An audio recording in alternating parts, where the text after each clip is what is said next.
ANATHEMA, THÁNA, ATHAMÉ. Chapter 3. Isthmus, Ischemia. The dawn air was busy, buzzing, electric already. The Red Rag's sisters, Asperi, as was her name, as was fricative like ruffle in tall grass, house was swollen with light, with silhouettes and whispers, all bled in and out of it.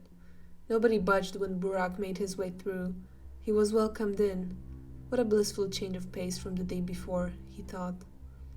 The day really started when he was given a coin from a man, a quest for him to do, and a necklace of strung quartz beads that hung heavy from his neck. Its weight alone could make him stumble. The question matters, not the answer, to the listener, not the speaker. Yeah, well, he still would like his answer to matter. He'd still like his answer to matter. He remembered Denkovsky telling him he had answered Rubens. Burak thought he would like to check. He made his way to Lara. Following the gullet up to the hindquarters, it struck him. The town was bulging, blistering with red clots in the surfaces of brick and mortar. It sprawled like blood through gauze on the soot-grey walls. A pestilential fetor rose from the soil like mephitis. It filled the air with the thickness of ash. Pestilential was just right. Shit. He started hearing them, groans of fever and ache from behind the ulcerated walls. He turned on his heels and ran for the southern gullet bridge, dashing through the warehouses. She made the offer first, a reunion. Burak knew this could be the last day they were safe enough to gather.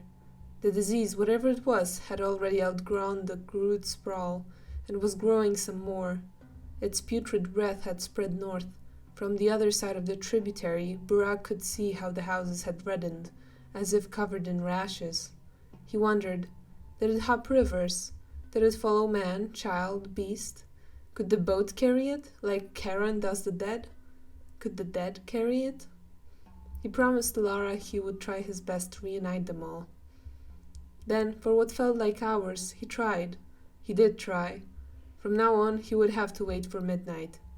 He waited for midnight. And my fucking god, he thought, he didn't have time to get bored. They threw him around from lump to crucible to Skinners.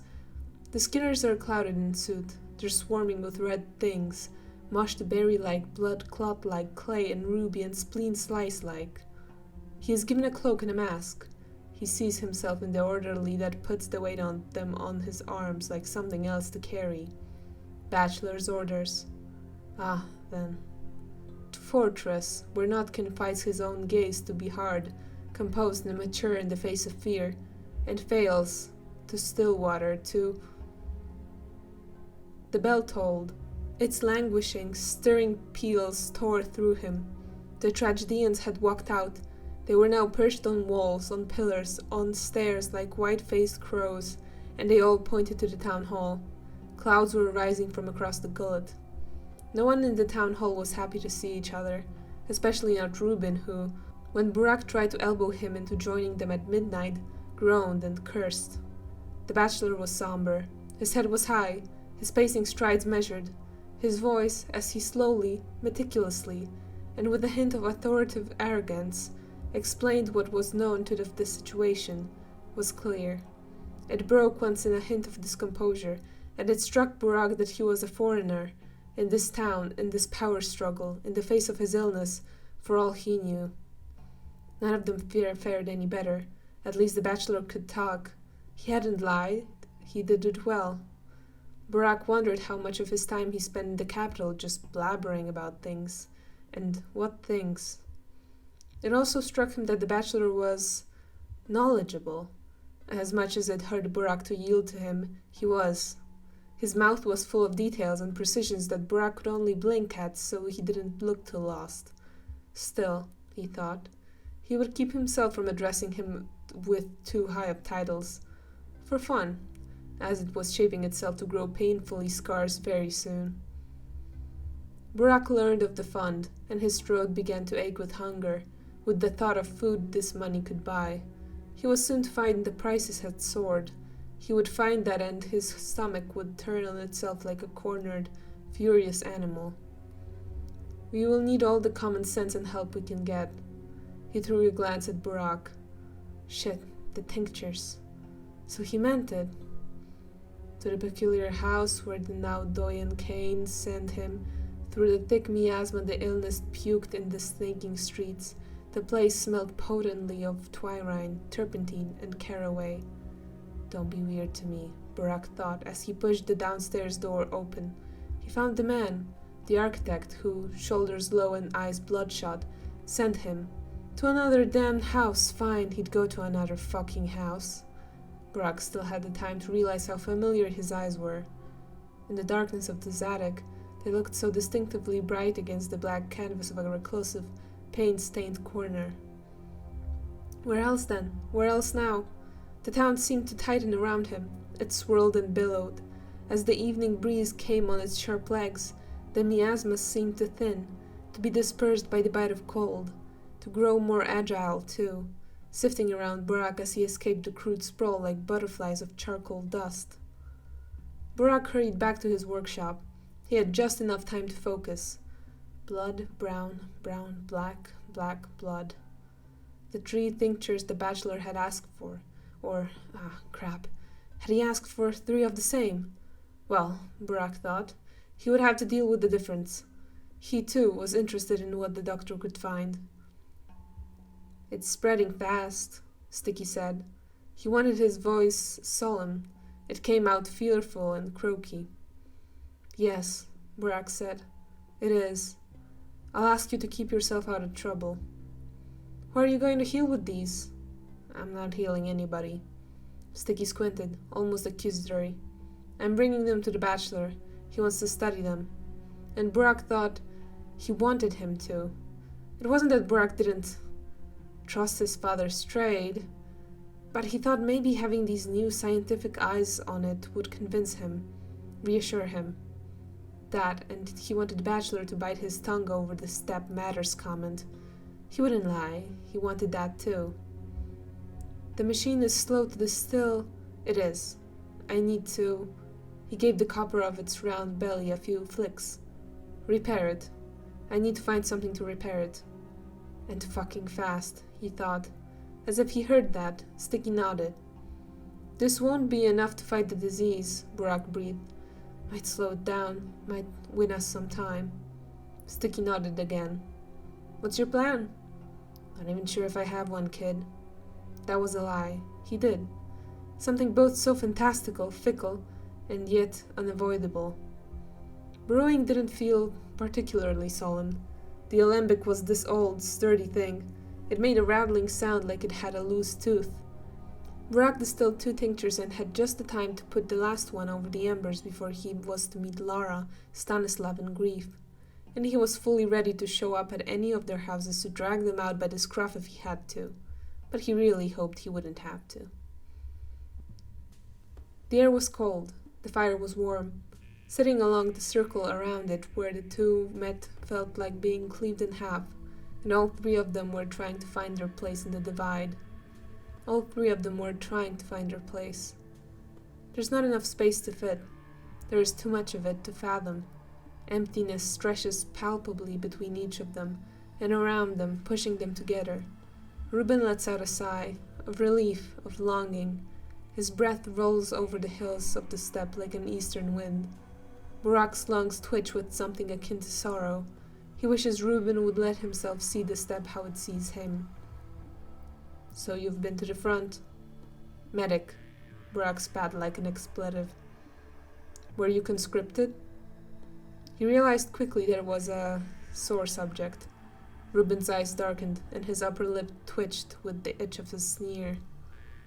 Went to the front, he said, and Burak noted he didn't say if he was conscripted. Is that why you're bald? Burak attempted to joke. Ruben didn't find it funny one bit. With a glare, he replied, among other things. Got my letter, didn't show up, and nobody came to fetch me. Grief answered at his turn. He pointed at the tower, the glow of which pierced through the night like its breath. Damn thing repels even the wickedness of conscription officials. Can we talk about something else? Lara asked. And they did.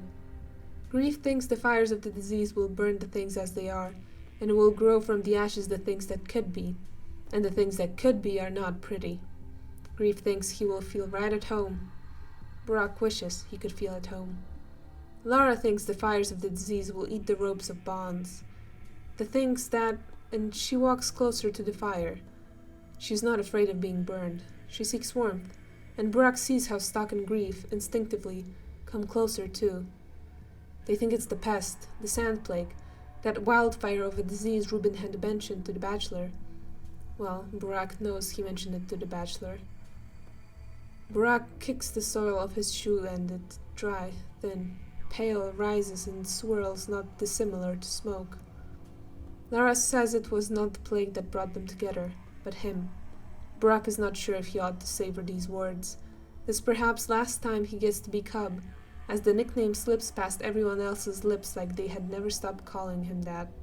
Cub, and not Brock, not Harrispex, not whatever was in the weight of his father's name. He thinks about his father. It sours the mood. And you don't remember the girl at all? Grief asked. The warmth of the fire had bled into them, and the conversation had grown livelier. A cousin you met once, maybe? An illegitimate sister? A forgotten girlfriend?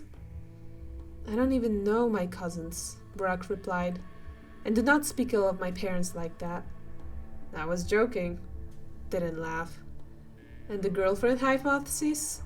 Grief insisted. He never had a girlfriend in his life, Reuben immisced himself in the conversation. That's right, I never did. Then what? Boys, Lara interrupted. Are we 14 again? She didn't try to sound scolding, and she wouldn't have succeeded anyways.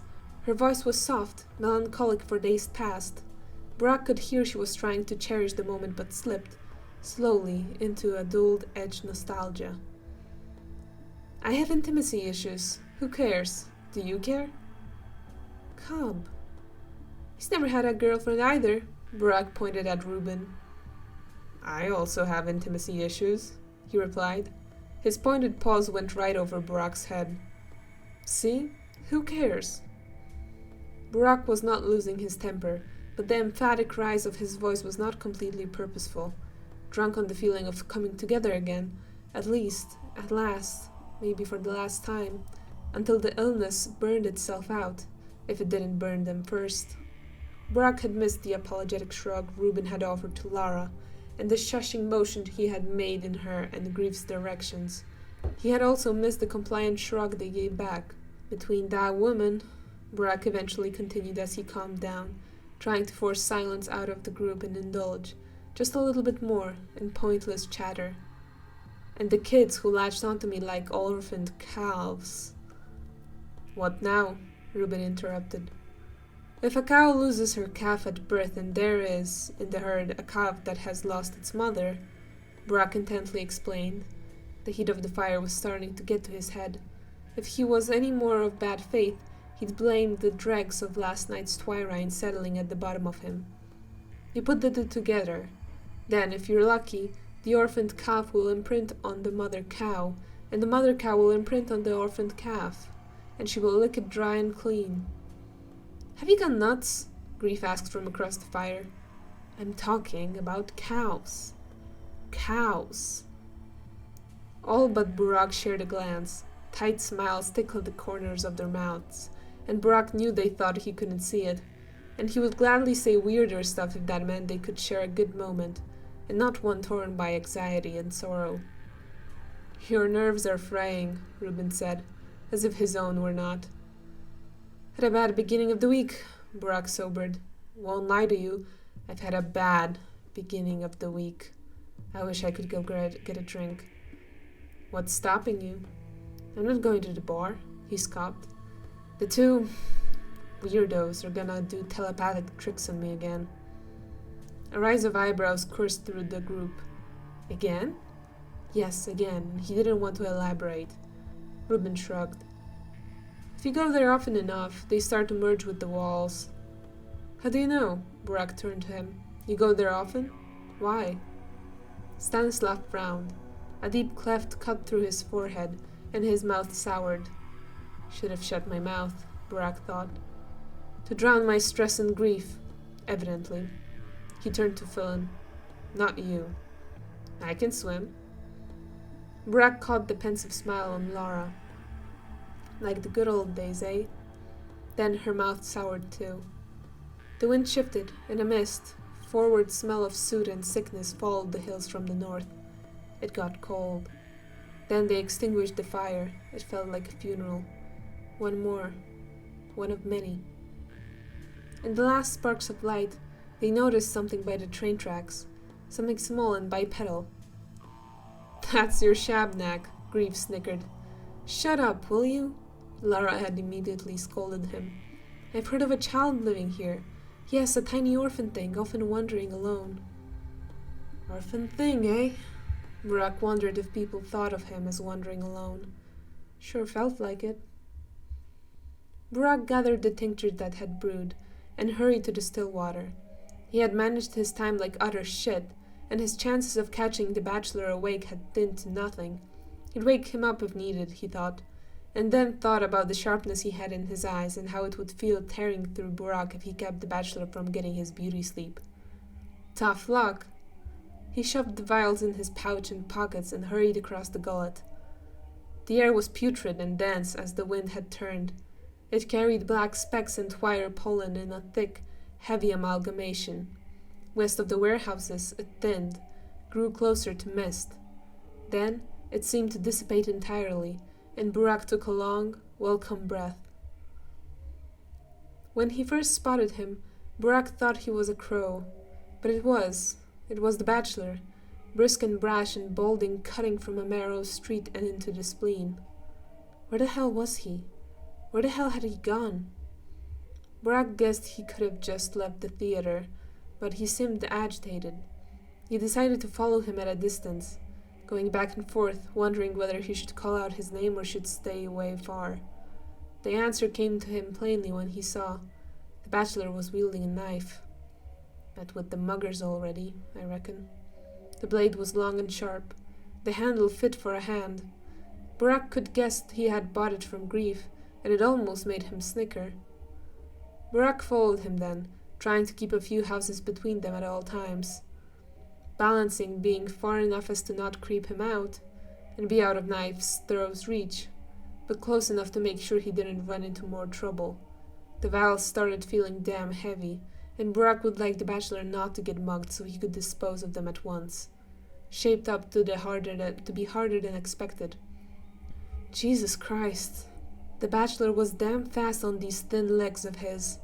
Fast, but unsteady. He walked with a dangerous list to the left, bent from the waist up with an arm pressed against it. A stitch in the side? His strides got more and more unsteady as he approached the atrium. When he finally reached the still water, every 2 steps was missed. This is no stitch on the side. Burak waited to see a light in the attic before entering, and when he did, Ava, downstairs, didn't flinch as hard as the first time. They could even exchange a gaze that didn't make her recoil in fear. I think he's wounded, she said, her voice pale and panicked. I think so too. He made his way to the first few stairs. I'll help him, Eva called after him. No, you won't. I'm a surgeon. I will. A sour pout crinkled her rough lips. I could help, she insisted. Stay out of my hands. I don't want to run a needle through your fingers. He scaled all of the stairs in brisk strides. Just before the door, he halted suddenly. He needed to appear collected, and not like he had chased the bachelor from the other side of the guzzle. He knocked, and his hits were a little bit too violent. He didn't hear an answer, and peeked through the door. Bachelor? No reply still. He pushed in, and only the subdued light of an oil lamp on the desk greeted him. Something shifted on the bed. He heard the rustle of a bedsheet in cover, and a grunt, a pained, breathless, hoarse scraping of the throat. Shit. Oinon? The word had escaped him. Shit, again.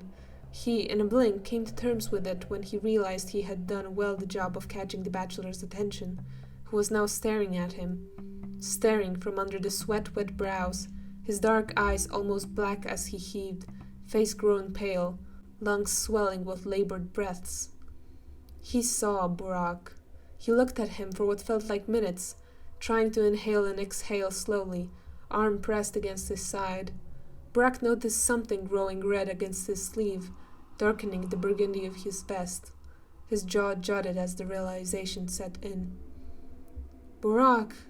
Dankovsky greeted him, forcing a sarcastic, wide smile from which tumbled a voice he wanted detached and poised, trying to look like he still had control. "What happened, Oinon?" Burak asked. He was starting to get an awfully clear picture in the dim attic room. "Your townspeople dislike me," the bachelor sneered, "and they show me." "Muggers?" "I do not know, Burak," he huffed. "I didn't stop to ask him. Had a knife, if that matters. Lunged at me." He grimaced, and his face paled some more. "Had to kill him to save my skin." "You did well. They're hated for wielding blades. You can steal from their corpses if you find anything worth the trouble." "Oh, Burak, this is sick." It didn't escape them that they were both wielding blades. "They think they can get kind money from you." "Who the hell said anything about money?" the bachelor barked. Burak noticed he was letting him take steps forward. Maybe he could... "All I've gotten from them so far is errands to run and messages to reply across the town. Do you people not have the telephone here?" He sighed, exasperated. "Does this look like a town with a telephone?" "Telegraph?" the bachelor asked, to which Burak shook his head again. "Carrier pigeons?" he asked again, louder. They stared at each other. Dankovsky was starting to breathe more evenly, and Burak could spot near his bed his full bag. He could probably find compresses and disinfectant in there. "Well, we have pigeons, but no one can train them." Dankovsky shot him an irate gaze, a black arrow that broke swiftly as he croaked out a laugh well in spite of himself. Then he grimaced again and contorted on his side, the pain stabbing him through the rib. "Don't make me laugh, Burak. My guts are going to spill."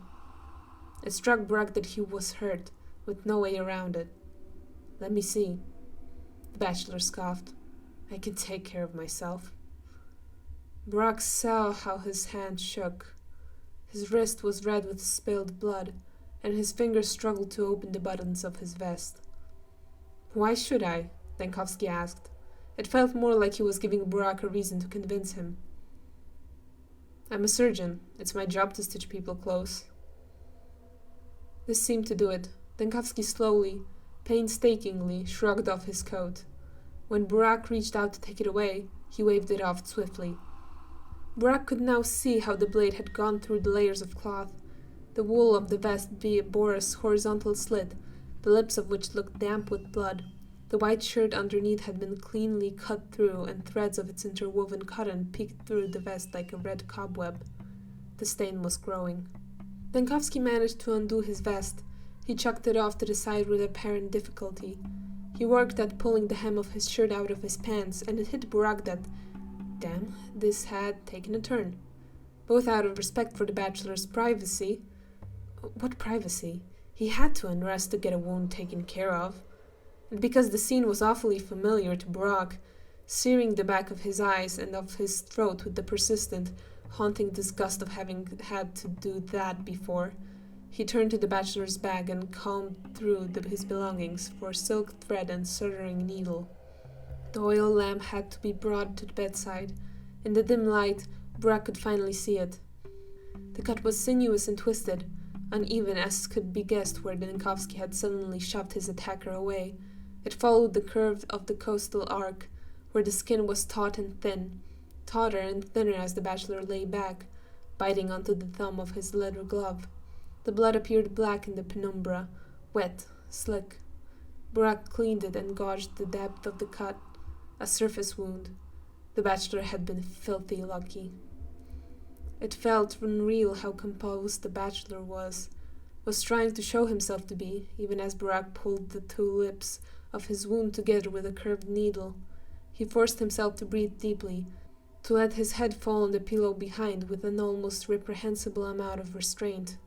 There was a collected elegance in the way he lay there and bit on his glove to not howl out in pain.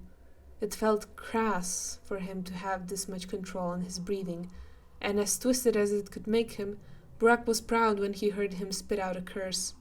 Maybe the bachelor was just a guy like the others, in the end.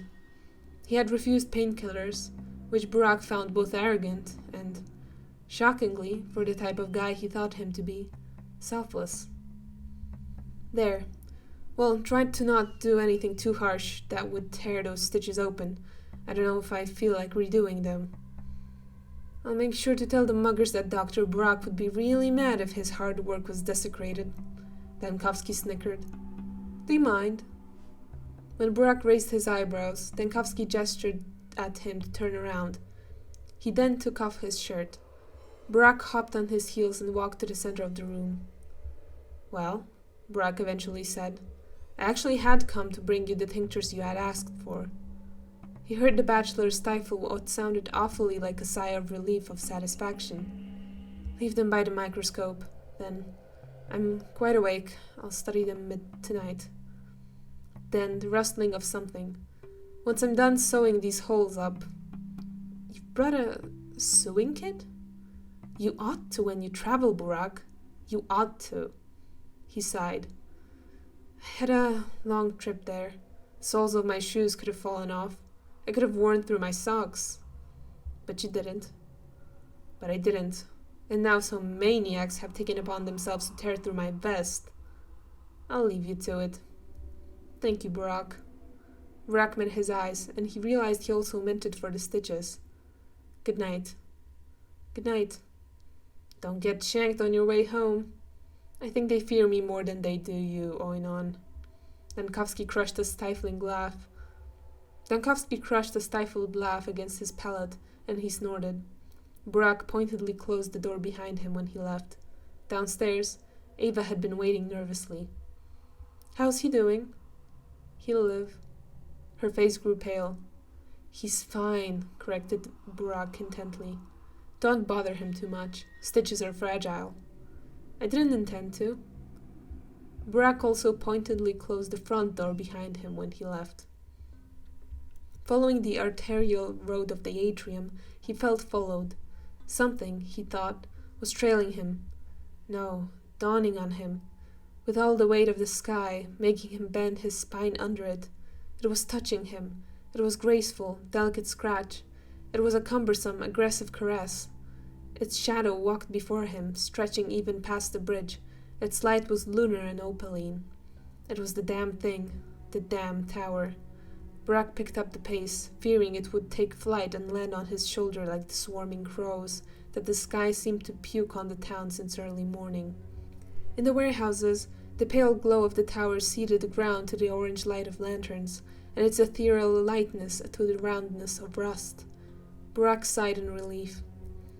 He made his way up to the workshop.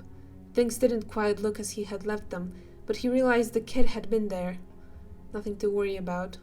The place was still warm with the heat of distilled extracts. Burak went to bed absolutely knackered. So it was your brother then. Burak recognized the eyes. Sharpened, needle heads, blue things with a wild black pupil for a thread hole. Andrew came to him. His step was nonchalant, heavy, loud, aggressive. He moved through the fabric like scissors blades on silk. Where did you come from? Burak thought, but didn't ask. How did you come here? He thought again, but didn't ask. He wasn't even sure Andrew could read these thoughts as plainly as you do. First your brother and now you? How do you manage such things? How do you feel yourself thinking you fit? The Stammeton asked.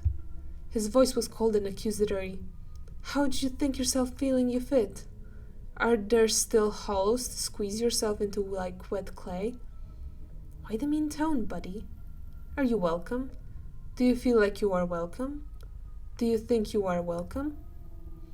He didn't answer this. Have you seen her? The Stammeton gestured at nothing, at a pitch-black, amorphous ceiling. Still, Burak knew what his fingertips itched to point. You haven't seen her. You haven't looked at her, with these snide gazes of yours, with that balding coldness at her escaping you. You detest things you don't understand. Yes, you do. That is the burden of man. Are we not men? Andrew's face contorted in a wicked, amused, mocking grimace. You unfinished stain of ink, you bloated blood shape on parchment hide. I barely trust you to be a witness. The blades of your eyes could tear the moment in two. They are tearing the moment in two. He pushed down something, anything. Whatever it was, it scattered into shards in a horrible racket, and Burak jumped back to avoid getting cut. And if your folk is born of clay, what do you fear me being born of stone? No man remembers his birth yet. I remember coming alive to the screams of my brother. I was awake when you were not even breathing. I pulled myself into life when you were still cradled and smothered, when your soft wailing was drank by the earth, coursed through the roots. I shan't compare myself to you. You were born out of soil and I was born out of stone, out of fine marble. I was carved and you were molded. I was chiseled out and you were stuck together. Haphazardly, may I add. I already see you crumbling at the joints. He moved, he was unnaturally fast. He tore through the space like a shot arrow. Water could dissolve you and the sun could crack you open. I could carry the roof of the Erekteion on my head, and your spine bends under the weight of the sky. Oh, you atlas of pebbles and dirt, I carry the weight of the temple, and you can barely carry your father's name. He was growing erratic. His breath was echoing against the borders of the dream, bumping into them, tearing to tear through them. Burak didn't like that. Burak didn't like that one fucking bit. Witness, witness, witness. I won't tell you what she is made of, what she is shaped of, shaped with, how we have shaped her. No, she has shaped herself. That's what she does. What shapes you, huh? What are your foundations? What holds your silhouette of stretched stomach skin into the form of man? He moved again. Burak boiled. Something overcame him. He swung his fist and it hit Andrew in the chest. It hit him in the chest and pain tore through Burak's knuckles, wrists and arm to the neck with the force he opposed the blow. Bones, Burak. Bones, always. What will you do without them? My marble holds itself like the neck of a proud horse. My spine, the column, the pedestal, proudly carrying my head. Your neck bends at the seventh cervical like a dying swan's. You're going to eat dirt, walking like something is pulling your face to the soil, like you want to kiss it. You can't even look me in the eyes. Look at your hands. What did you gain from trying to break me? Look at them. Your tools. Your precious tools. Throwing them away, breaking them on my stomach, my entrails. Something escaped him, a laugh sharp and bitter like a white whip. He did look at his hands. He saw how the bruises grew on the back, reaching for his wrist from the knuckles down. The purple of the hematoma was bewitching, poisoned. His joints were kissed by a fine white dust. It was biting and cold. What were you trying to find? Did you want to cut me open and read me? Read my future? Do you think you're an oracle? You can't even see the present. I could gouge your eyes out, I could hold them above the sky that I've helped my brother reach, and you would still be blind. I shan't lift you. I shan't tell you anything. I know who drilled a hole through my heart, and I know what passes through. I'm not even sure anyone could weave a thread through you in the hope of stitching this town back together. You cannot fit a string. You cannot fit a stitch. You cannot fit a drop of love in that crowded ribcage of yours. Do not lie. I live by my mistruths and refuse to hear yours. You have said it yourself. How the fuck would you know? Everywhere there is a window, there is one of my eyes. Everywhere there is a door, there is one of my ears. Tread lightly. You're so loud. You're going to wake everyone up. You make even the dead restless. Here we go. Here you go. This was easy, wasn't it? You're so easy to light, like a bale of dry hay. Burak aimed for him again and he missed. Andrew was growing more apathetic, more nonchalant again. He threw glances behind and next to him. The walls were starting to close. He was fine with that. Do you know what they say about hooks? It is by them that the ancestors pull the souls of those who have achieved salvation towards the heavens. Imagine, will you, a hook. Do you think they get pierced like fishes? torn upwards, the hook pressing itself against the soft palate, where the meat is tender. He brought his index into his mouth, tracing a line from behind his teeth to the back of his throat. It would be right here. The metal would go through the skin like through the tendons of a cow. You know about this, right, butcher? I don't. The butcher bulls in the abattoir. I've never stepped a foot in there. I don't think it matters. Brock, do the dead bleed? Will the hook draw blood?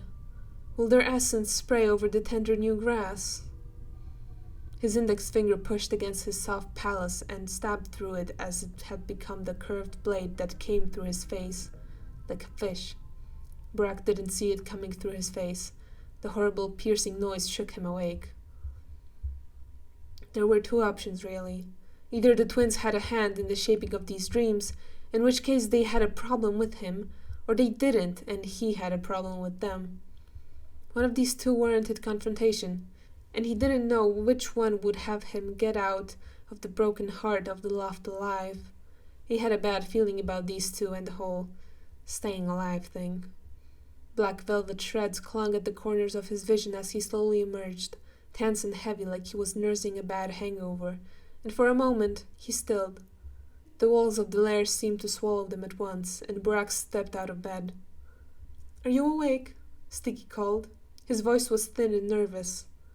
"Yes. Why the ghost in your voice?" "Notkin is sick." Burak's eyes shut. "Also, I know where I can get us the materials to repair the brewery." Burak's eyes opened. "Well, I can get you the materials, I suppose," Sticky pouted. End chapter.